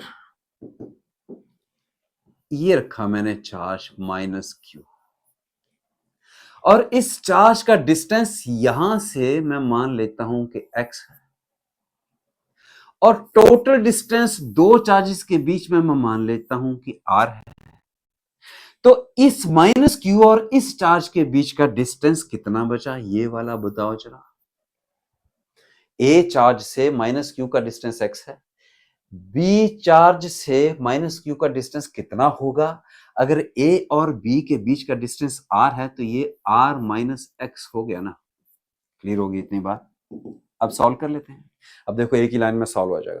हमने निकालनी है फोर्स ड्यू टू इस चार्ज की माइनस क्यू के ऊपर। फोर्स जो ए के ऊपर है चार्ज, उसकी माइनस क्यू के ऊपर फोर्स कितनी होगी? सो फोर्स निकाल लेते हैं। फोर्स कहां? फोर्स ए, ए की वजह से इधर फोर्स लग रही है भाई, ये हो गया K, Q1 Q2 minus Q charge है upon square of the distance. Distance कितना है? x। फिर से समझ लो, हमने यूज क्या किया? हमने किया F is equal to K Q1 Q2 upon R square. Q1 इधर ये है Q, Q2 इधर ये है Q माइनस Q, लेकिन मैं यहाँ पे मैग्नीट्यूड निकाल रहा हूं, इसलिए मुझे साइन लेने की जरूरत नहीं है, मैं केवल मैग्नीट्यूड निकाल रहा हूं, तो मैंने यहाँ सिंपली इसको Q लिख दिया। फाइन, ओके, इसको मैंने सिंपली क्यू लिख दिया, माइनस नहीं लिखा। लिख सकते हैं, माइनस भी लिख सकते हैं, लेकिन हम केवल मैग्नीट्यूड निकाल रहे हैं जहां बराबर होगा। फाइन, अच्छा ये एफ बी की वजह से जो इसके ऊपर फोर्स लग रही है वो कितनी होगी? एफ बी की वजह से नहीं होगी, के Q1 Q2 अपन आर।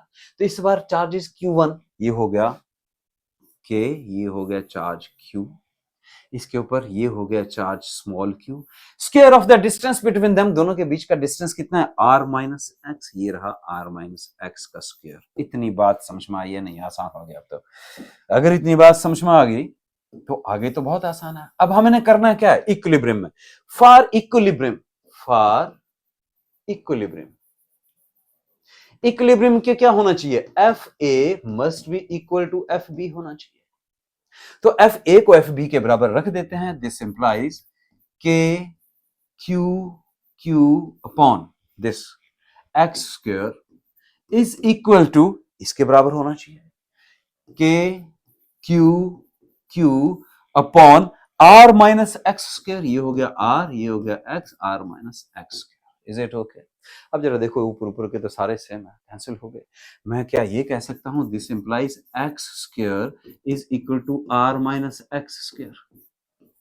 तो ये स्क्वायर स्क्वायर भी गॉन हो गया, तो मेरे पास क्या बचा? मेरे पास बचा x is equal to R minus X. X को मैं इधर ले आऊं तो मेरे पास क्या बचा? 2x is equal to R.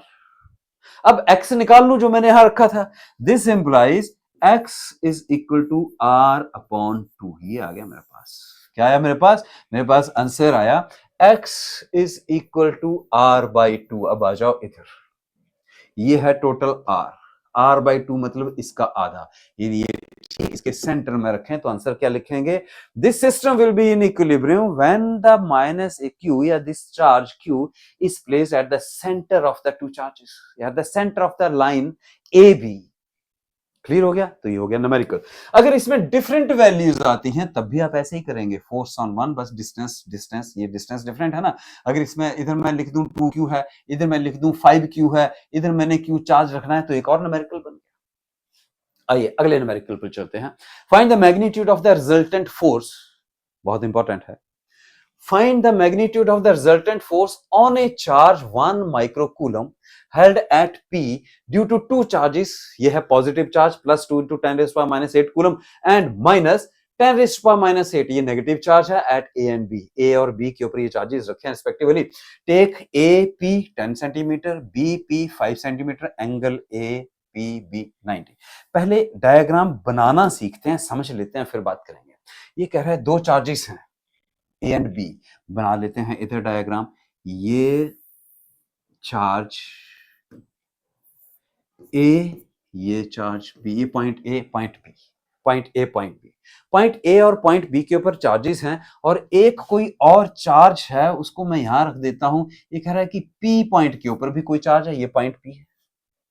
अब इस पी पॉइंट के ऊपर इन दोनों चार्जेस की वजह से कितनी फोर्स लगेगी, इसको समझना है। अब ध्यान देना है इधर, पूरा ध्यान इधर। डायग्राम बन जाएगी तो सॉल्व हो गया। तो जरा मैं इसको ज्वाइन कर दूं, फोर्स कुछ ऐसे जाएगी, यहां से ज्वाइन कर दूं, ये फोर्स कुछ ऐसे जाएगी, और ये कह रहा है कि ये जो एंगल है ये 90 डिग्री है, ये पॉइंट पी है।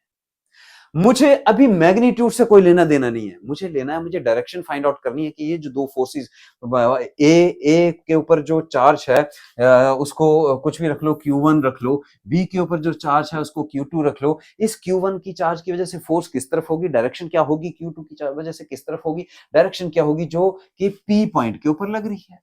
पी के ऊपर पॉजिटिव चार्ज है, ये पहली चीज। चलो नोट करना शुरू करना। अब नोट करना, पॉजिटिव चार्ज।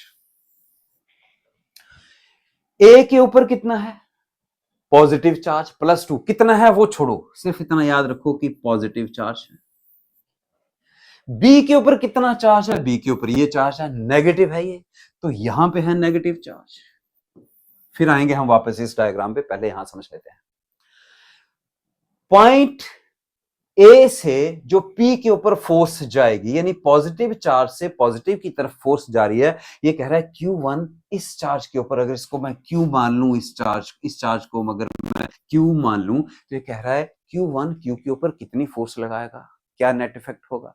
सो Q पॉजिटिव है, Q1 Q भी पॉजिटिव है, तो ये फोर्स जो है ये फोर्स होगी रिपल्सिव, हाँ या ना, ये फोर्स होगी रिपल्सिव। अगर ये फोर्स रिपल्सिव है,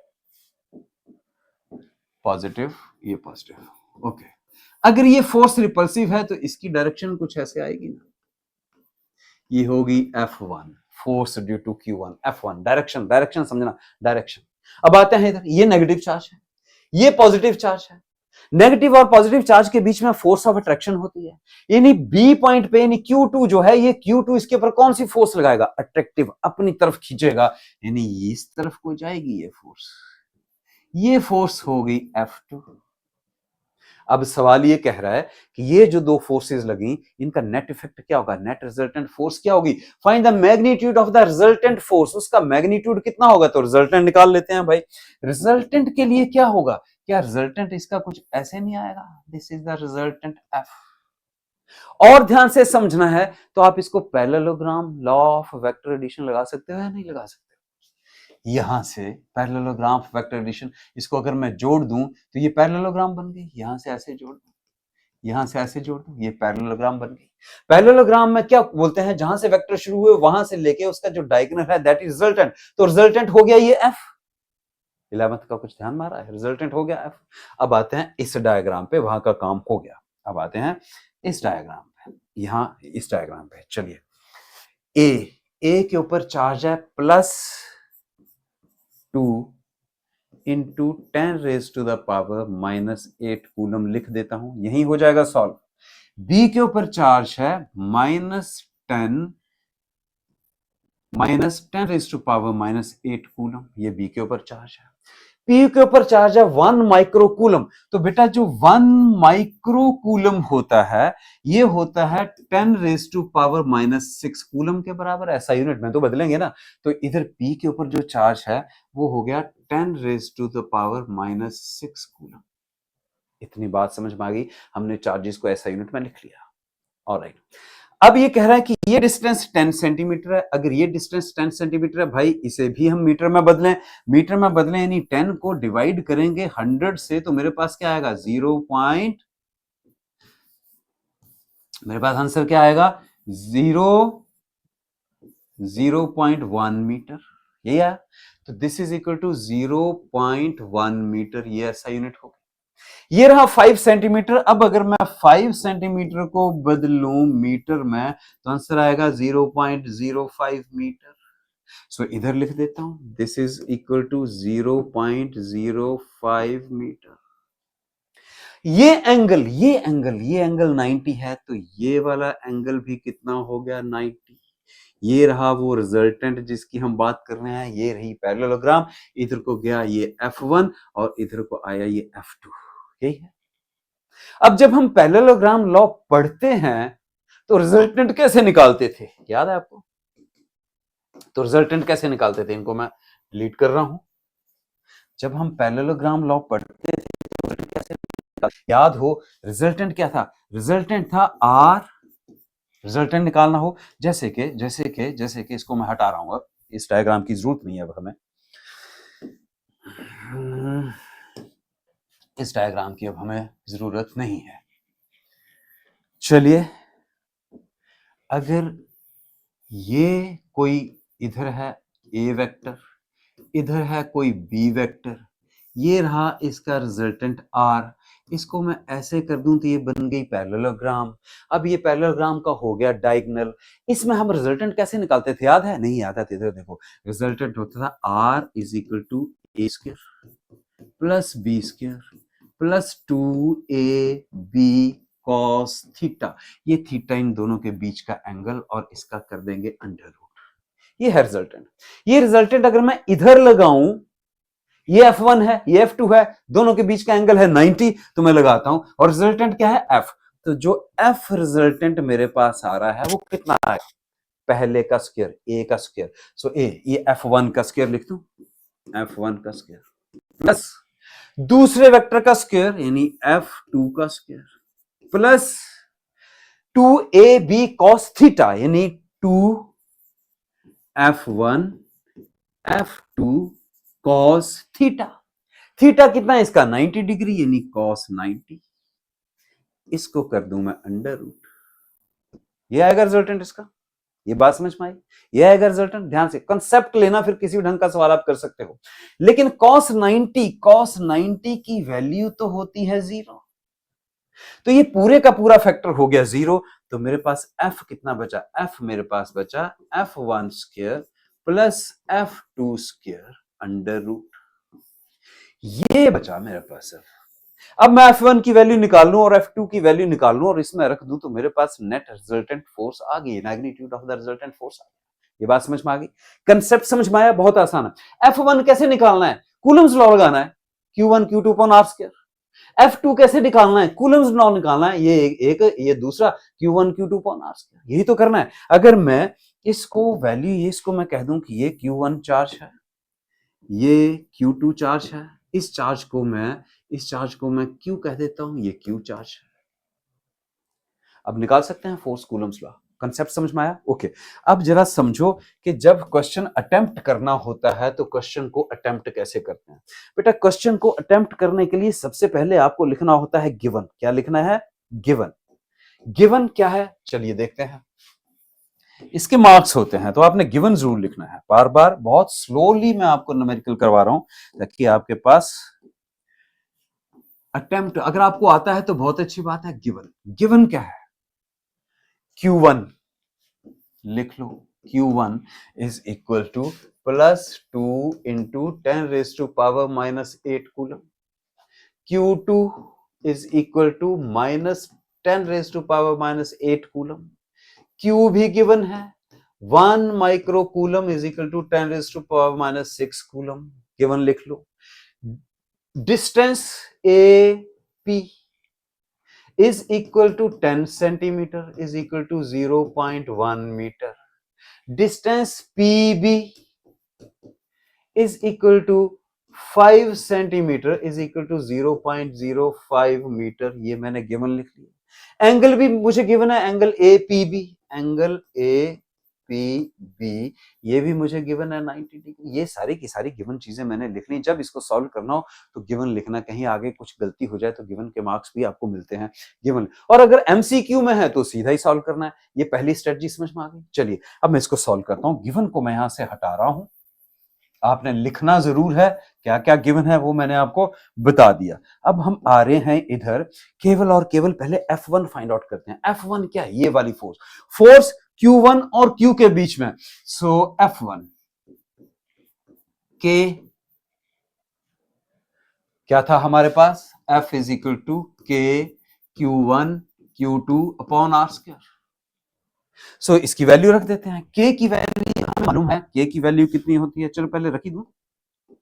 ये हो गया K, ये हो गया Q1, ये Q कितना है? This is Q upon square of the distance. Distance कितना है? AP square. ये हो गया AP स्क्वायर। यही तो बना। क्लियर हो गया? ये समझ गए? Q1 Q2 की जगह क्या है हमारे पास? Q and square of the distance between them यानी A और P का स्क्वायर। ये हो गया। अब इसकी वैल्यू रख देते हैं। तो F is equal to K की वैल्यू कितनी है? 9 into 10 raise to power 9, unit लिखने की जरूरत नहीं है।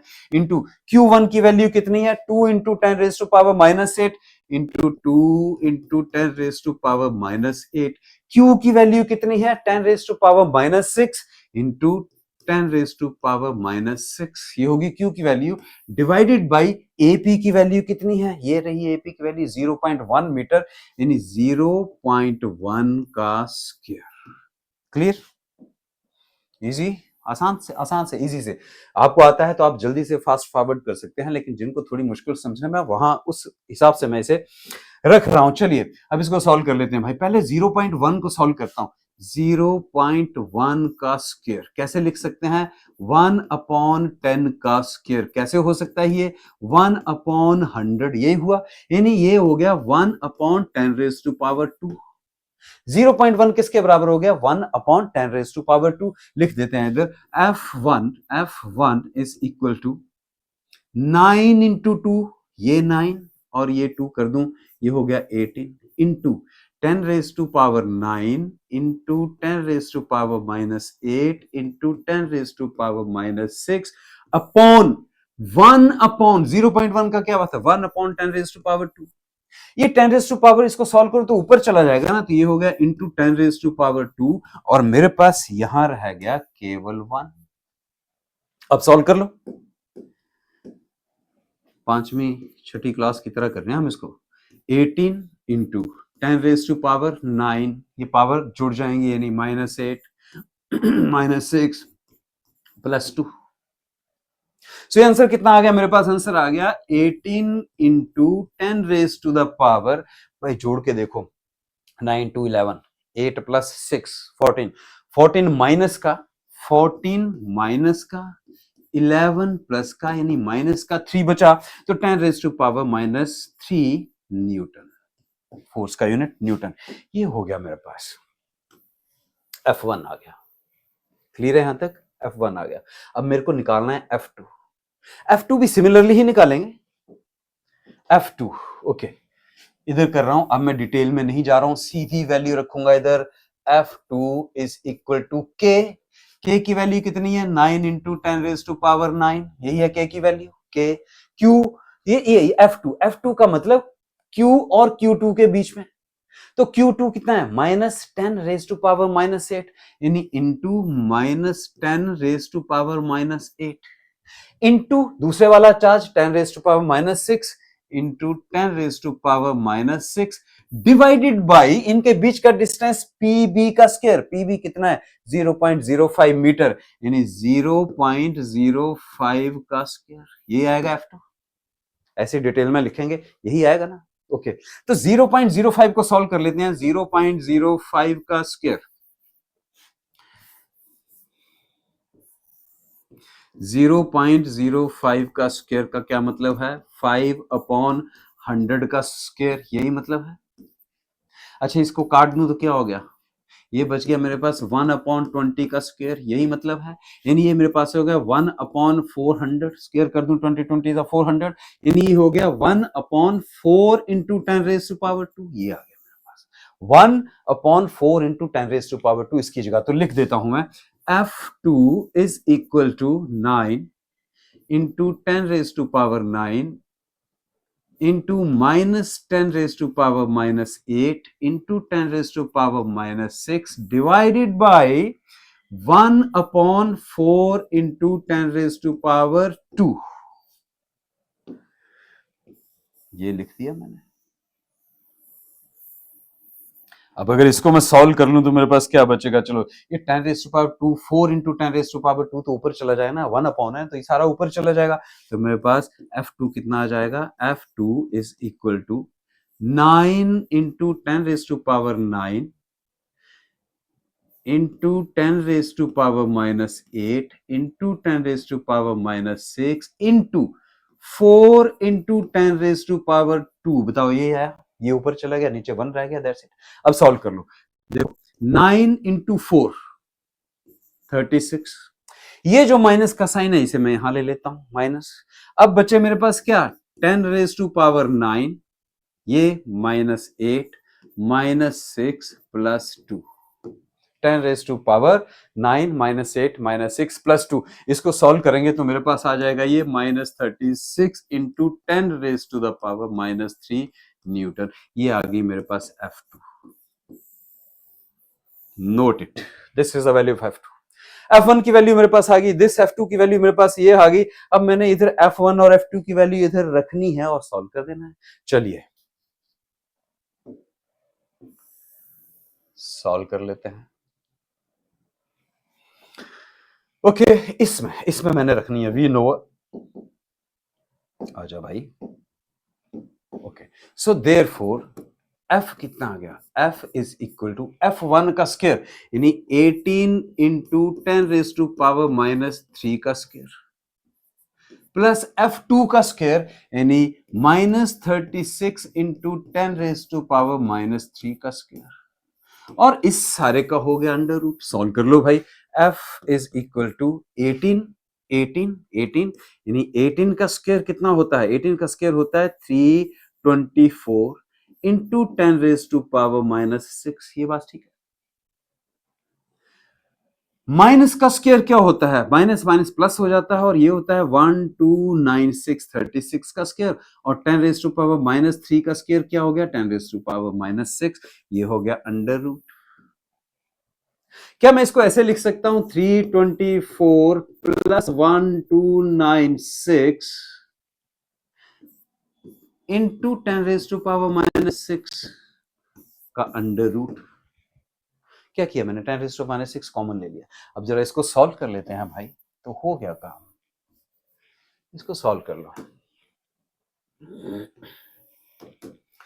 सो F रिजल्टेंट F नेट जो आ रही है वो हो गया 324 यानी 1296 प्लस 324 कितना बचा? 64।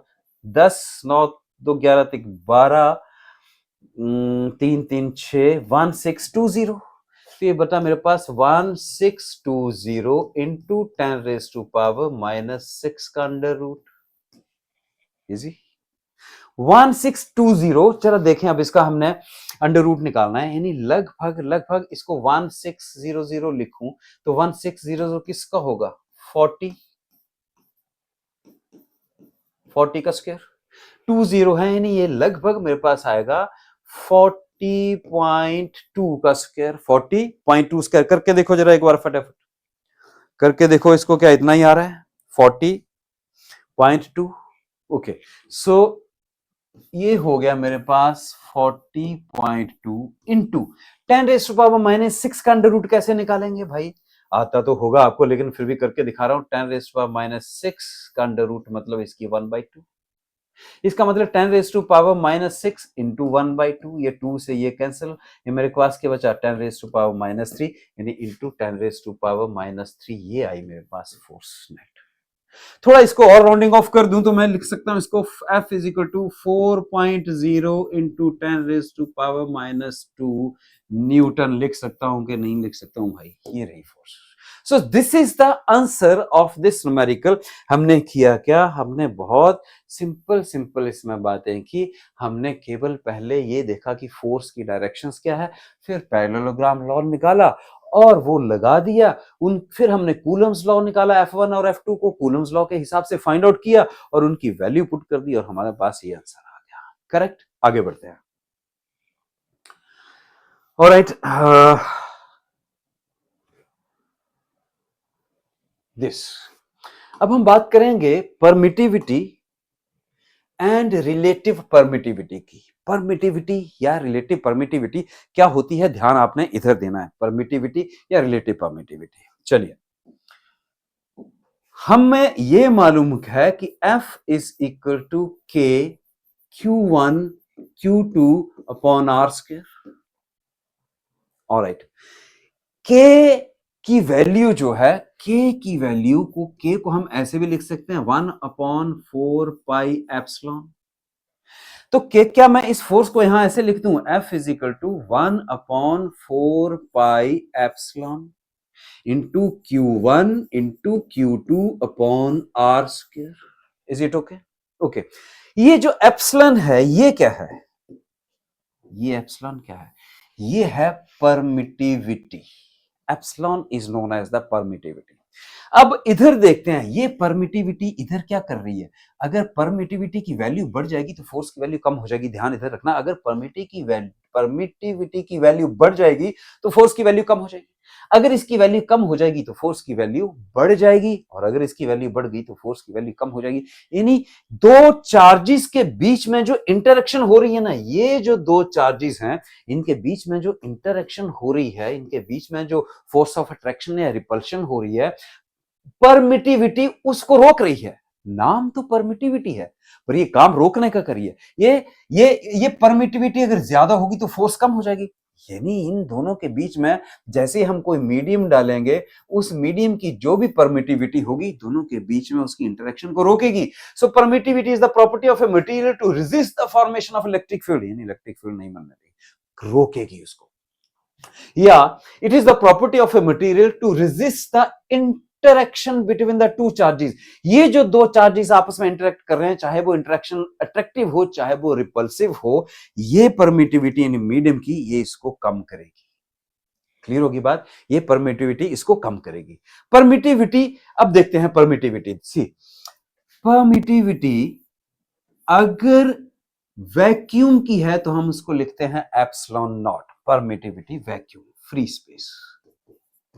फ्री स्पेस, फ्री स्पेस को हम, यानी दो चार्जेस के बीच में, इन दो चार्जेस के बीच में कोई मीडियम नहीं है, फ्री स्पेस है, तो हम उसकी परमिटिविटी को यानी के की जगह 1/4 पाई एप्सिलॉन नॉट लिखेंगे, permittivity of a free space. और परमिटिविटी अगर किसी मीडियम के, कोई मीडियम हमने बीच में रख दिया, चाहे वाटर हो चाहे ग्लास हो चाहे ऑयल हो, तो उसको हम डिनोट कर देंगे एप्सिलॉन एम से। एप्सिलॉन भी लिख सकते हैं, एप्सिलॉन एम भी लिख सकते हैं। क्लियर होगी बात? ये जो फ्री स्पेस है, ये जो फ्री स्पेस है, इसकी परमिटिविटी कितनी होती है? फ्री स्पेस की परमिटिविटी होती है 8.85 इंटू 10⁻⁻12। ये इसकी वैल्यू होती है 8.85 इंटू 10⁻⁻12। अब बात आती है सर ये परमिटिविटी यानी एप्सिलॉन नॉट की वैल्यू ये है, लेकिन इसके एसआई यूनिट्स क्या होंगे? तो पहले एसआई यूनिट निकालते हैं इधर से। आइए इसको मैं हटा रहा हूं, अब हम बात करेंगे एसआई यूनिट की। एसआई यूनिट कैसे निकालेंगे भाई? इधर से परमिटिविटी निकाल लो। परमिटिविटी कैसे आएगी? Epsilon is equal to, epsilon इधर चला गया, फोर्स इधर आ गई, तो मेरे पास क्या बचा? 1/4 pi force into Q1 into Q2 upon R square. ये बचा Q1 Q2 upon R square. अब इन सब के एसआई यूनिट लिख दो। अगर मैं एसआई यूनिट इसके लिख दूं तो मेरे पास क्या हो गया एसआई यूनिट? देखे जरा, Q1 Q2 ये रहा कूलम, ये भी रहा कूलम, इसका यूनिट कूलम, इसका यूनिट कूलम, डिवाइडेड बाय 4 और पाई तो कांस्टेंट है, कोई यूनिट नहीं है, बचा फोर्स, फोर्स का यूनिट है न्यूटन, और ये बचा मेरे पास डिस्टेंस, डिस्टेंस का यूनिट मीटर, और ये रहा स्क्वायर। तो मेरे पास एप्सिलॉन यानी परमिटिविटी का एसआई यूनिट आया coulomb square upon newton metre square. ये रहा जी एसआई यूनिट, ये हुआ एसआई यूनिट परमिटिविटी का। और परमिटिविटी है क्या? दो चार्जेस को इंटरेक्ट नहीं करने देगी, जो चार्जेस के इंटरेक्शन को रोकेगी, परमिशन नहीं देगी। परमिटिविटी से लग रहा है परमिशन, लेकिन आगे लगाना है नहीं देगी, परमिशन नहीं देगी। वो प्रॉपर्टी मीडियम की जो दो चार्जेस के बीच में इंटरेक्शन को रोकेगी, उनको इंटरेक्ट करने की परमिशन नहीं देगी, उसको कहते हैं परमिटिविटी। इसकी एसआई यूनिट हो गई है। और मैंने कहा कि हम बात कर रहे हैं epsilon not, permittivity of a free space. जब चार्जेस ऐसे रखे हो कि उनके बीच में फ्री स्पेस हो, यानी उनके बीच में कोई मीडियम ना हो, तो उस वक्त जो परमिटिविटी की वैल्यू होती है दैट इज 8.85 इंटू 10⁻⁻12। ये रहा उसका SI unit coulomb square newton metre square. इसको याद रख लो, ये होगी परमिटिविटी की value for a free space. Clear होगी बात? यहां तक समझ में आए? अब बात आती है सर फ्री स्पेस की परमिटिविटी तो ये हो गई, लेकिन मैं कहूं वाटर की परमिटिविटी बताओ, फिर मैं बोलूं ग्लास की परमिटिविटी बताओ, फिर मैं बोलूं ऑयल की परमिटिविटी बताओ, फिर ऐसे बहुत सारे मीडियम्स की अगर मैं परमिटिविटी याद रखने रखूंगा तब सर चकरा जाएगा। तो ये सारे याद ना रखने पड़े, इसके लिए हम बात करेंगे रिलेटिव परमिटिविटी की, उससे चीजें आसान हो जाएंगी। आइए समझते हैं रिलेटिव परमिटिविटी। रिलेटिव परमिटिविटी क्या होती है भाई? ये जो मीडियम की परमिटिविटी है, इसको मैं डिवाइड कर दूं वैक्यूम की परमिटिविटी से, तो मेरे पास जो चीज आएगी उसे हम कहेंगे रिलेटिव परमिटिविटी। यानी relative permittivity is the ratio of the permittivity of a medium to the permittivity of vacuum या फ्री स्पेस। अब इसको पढ़ लेते हैं। Relative permittivity is the ratio of the absolute permittivity of medium EM epsilon m to the absolute permittivity of vacuum यानी epsilon nought vacuum free space. It is denoted by epsilon r। It is also called dielectric constant. इसका दूसरा नाम भी याद रख लो, इसको die electric constant भी कहते हैं, और इसे K से भी डिनोट करते हैं, यानी this is equal to K ऐसे लिख सकता हूं। क्लियर होगी बात यहां पे? अब रिलेटिव परमिटिविटी, इतनी बात समझ में आ गई। इस रिलेटिव परमिटिविटी का यहां से मतलब क्या निकल रहा है, जरा समझते हैं। इसका मतलब क्या है चीजों को आसान करने के लिए? मतलब क्या है चीजों को आसान? इधर से मैं परमिटिविटी ऑफ ए मीडियम निकालूं तो क्या हो गया? Relative permittivity into permittivity of free space. Relative permittivity into permittivity of free space. क्या मतलब है इसका? मैंने आपको कहा था ये चीजें आसान करेगा। मैं आपसे कह रहा हूं कि relative permittivity of a medium, some medium, कोई मीडियम है, उसकी रिलेटिव परमिटिविटी 50 है। इसका क्या मतलब है? क्या मतलब समझे हम इससे कि relative permittivity of a medium is 50? इसका मतलब बड़ा सिंपल है, यहां रखते हैं ना। इसका मतलब है कि रिलेटिविटी ये अपॉन ये इज इक्वल टू यही है, ये फॉर्मूला। ये जो ER है, ये जो एप्सिलॉन R है, ये मुझे गिवन है। अगर ये मुझे गिवन है तो इसकी जगह मैं इसकी वैल्यू लिख देता हूं। ये वैल्यू होगी मेरे पास 50, ये मुझे गिवन है। इसका मतलब relative permittivity of a medium is equal to 50 into epsilon naught. अब आई बात समझ में। Relative permittivity of a medium is 50 का मतलब है permittivity of a medium is 50 times the permittivity of a free space. और फ्री स्पेस की परमिटिविटी कितनी है वो तो आपको मालूम है, 8.85 इंटू 10⁻⁻12। वो एक याद रख ली। अब हम याद रखेंगे नंबर रिलेटिव परमिटिविटी का। नहीं तो इतना सारा नंबर 8.85 इंटू 10⁻⁻12 किसी का होगा 6.25 इंटू 10⁻⁻11-12, कितना याद रखेंगे इतनी बड़ी वैल्यू? तो उसके लिए सीधी सी बात है रिलेटिव परमिटिविटी याद रख लो। Relative permittivity of a medium is 50, मतलब 50 इंटू 8.85 इंटू 10⁻⁻12 उस मीडियम की परमिटिविटी आ जाएगी। 50 times the permittivity of a free space, isn't it? Relative permittivity किसी चीज की लेटर से किसी मीडियम, कोई बी मीडियम है, उसकी रिलेटिव परमिटिविटी 26 है, बी मीडियम की रिलेटिव परमिटिविटी यानी ये 26 है। तो इसका क्या मतलब हुआ? मतलब हुआ ये जो मीडियम है बी, ये जो मीडियम है बी, इसकी परमिटिविटी कितनी है? 26 times the permittivity of a free space. Come on, फिर से समझो इसको। रिलेटिव परमिटिविटी सीधा सीधा नंबर है और वो रिलेटेड है फ्री स्पेस की परमिटिविटी से। जितनी भी मेरे को रिलेटिव परमिटिविटी दी है उतने टाइम्स द फ्री स्पेस की permittivity is the permittivity of that medium. मुझे गिवन है, फिर से एक बार, फिर लास्ट टाइम मुझे गिवन है किसी मीडियम की रिलेटिव परमिटिविटी 15 है, 15 है, रिलेटिव परमिटिविटी 15 है। अब मैं कैसे पता, सर ये तो रिलेटिव परमिटिविटी है, ये तो रेशो है, मैं कैसे पता लगाऊं कि इस मीडियम की परमिटिविटी कितनी होगी? तो ये रहा ना formula.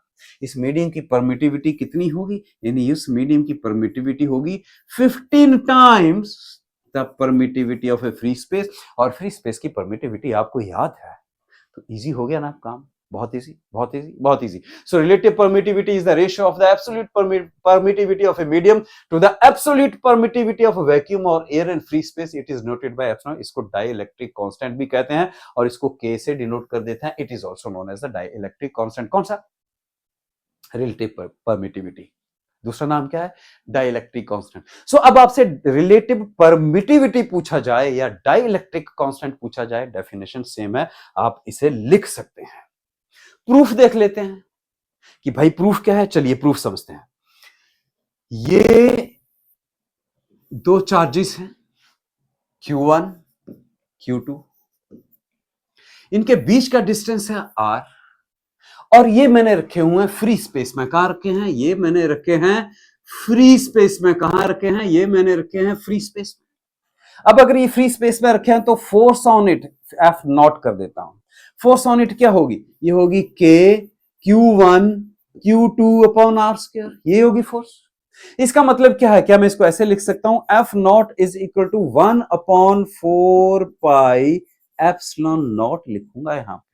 Epsilon naught is the permittivity of a free space into Q1 Q2 upon R square. ये हो गया मेरे पास force in a free space में जब इनको रखा है.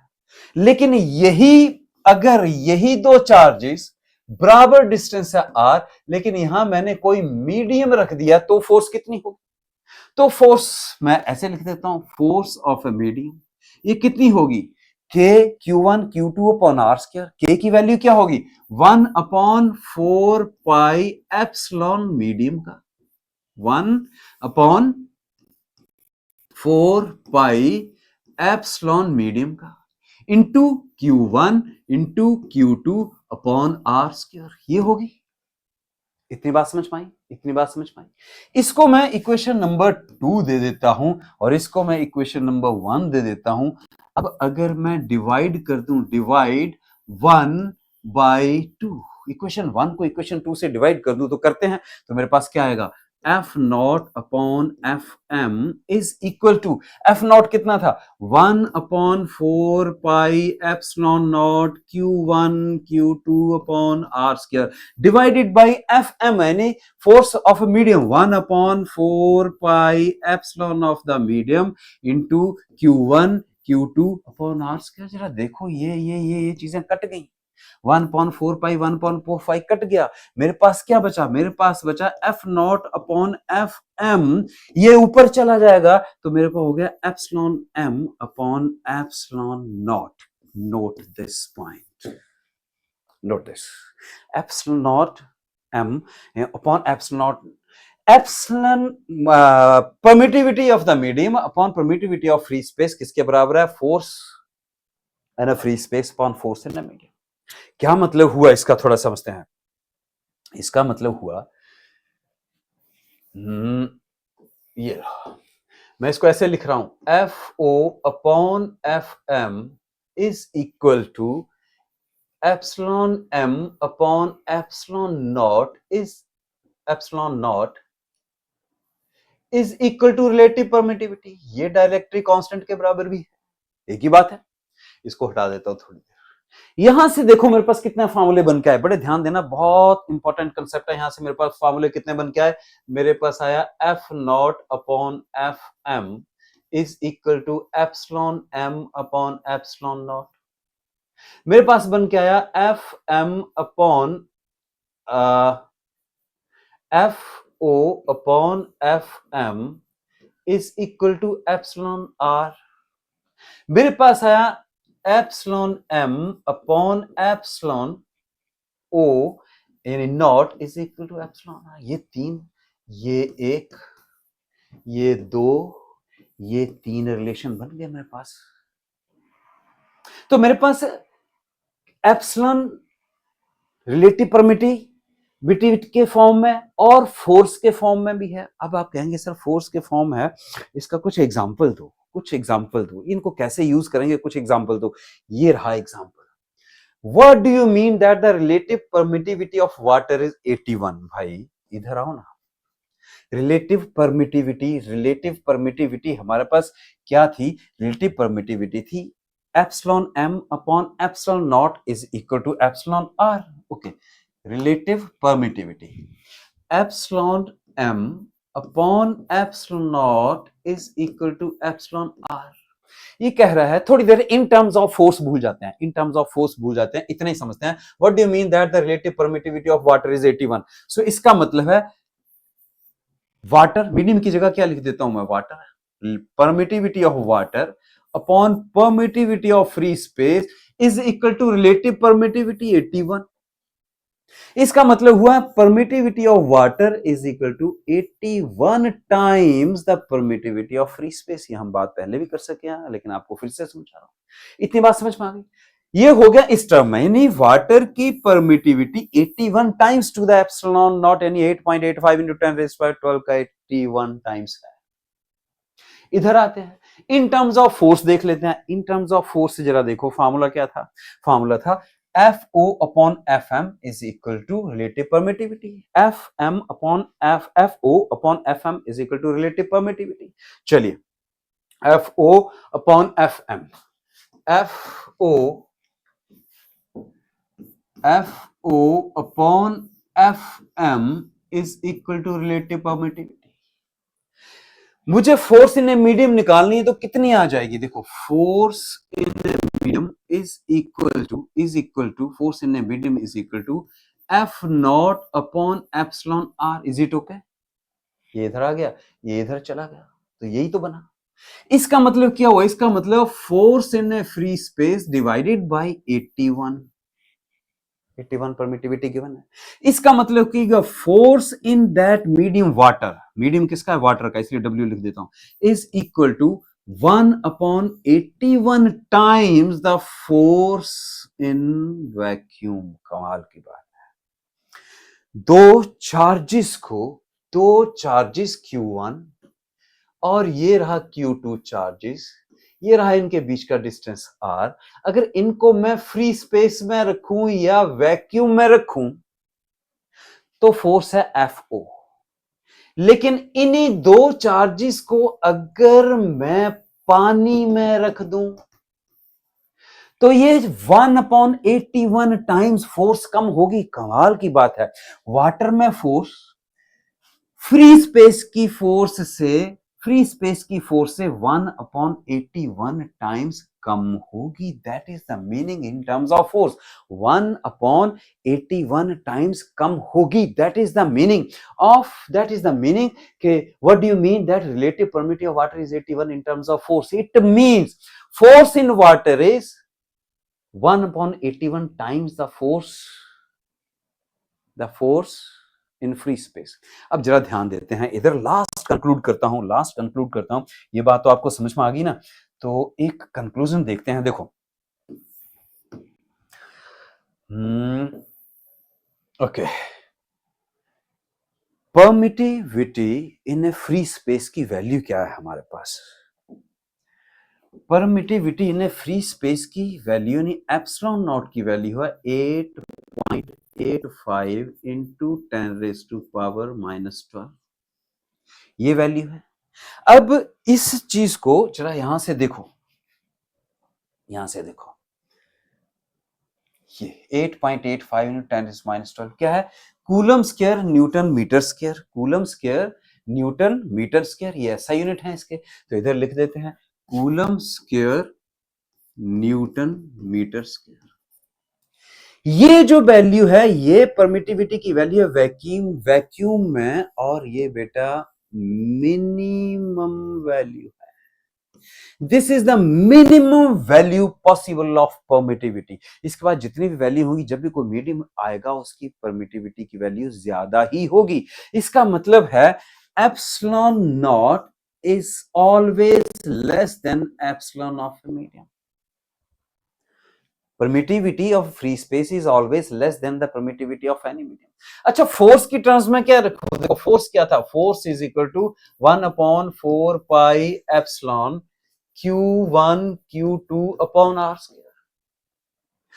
अगर ये ज्यादा हो जाएगी तो फोर्स कम हो जाएगी, ये ज्यादा हो जाएगी तो फोर्स कम हो जाएगी, यानी ये ज्यादा किसमें है? मीडियम में। इसलिए मीडियम में जो फोर्स है वो कम है वैक्यूम की फोर्स से। मीडियम में जो फोर्स होगी दो चार्जेस के बीच में वो कम होगी, वही दो चार्जेस अगर वैक्यूम में रखे हैं, यही तो हम इधर बात कर रहे हैं कि मीडियम में जो फोर्स है वो 1/81 टाइम्स कम होगी वैक्यूम में जब उनको रखा है दो चार्जेस को। ये बात क्लियर हुई? आई होप ये चीजें बहुत अच्छे से आपको समझ में आ गई होंगी। कमेंट जरूर करिएगा। अगर ये आपने पूरा देख लिया तो नीचे लिखना डन। समझ में आ गया तब भी लिखना डन, और इन सारी चीजों को अपने दिमाग में अच्छे से ले लो। All the best to you. जय हिंद।